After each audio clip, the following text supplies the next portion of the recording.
Young rebel star Prabhas లోని ప్రతిభను శిక్షణ దశలోనే సత్యానంద్ గుర్తించాడు. ఇతని వద్ద తెలుగు హీరోలు అనేక మంది నటనలో ట్రైనింగ్ తీసుకున్నారు. ప్రభాస్ కూడా మెళకువలు నేర్చుకున్నారు.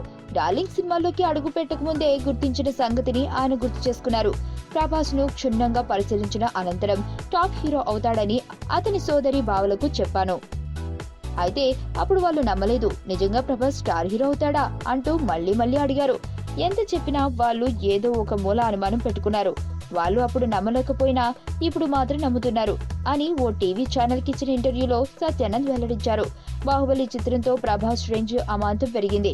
ఈ ఒక్క చిత్రం తర్వాత తెలుగు చిత్ర పరిశ్రమ టాప్ హీరోలలో ఒకరిగా యంగ్ రెబల్ స్టార్ స్థానం సంపాదించుకున్నాడు. ఇండియన్ స్టార్ హీరోగా ప్రపంచవ్యాప్తంగా గుర్తింపు తెచ్చుకున్నారు. ఈ చిత్రానికి కొనసాగింపుగా వస్తున్న బాహుబలి కంక్లూజన్ లో ప్రస్తుతం డార్లింగ్ బిజీగా ఉన్నారు. ఈ మూవీ వచ్చే ఏడాది ఏప్రిల్ 28న రిలీజ్ కానుంది.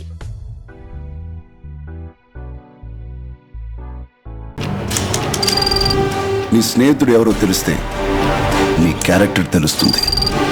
నీ శత్రువు ఎవరో తెలిస్తే నీ కెపాసిటీ తెలుస్తుంది.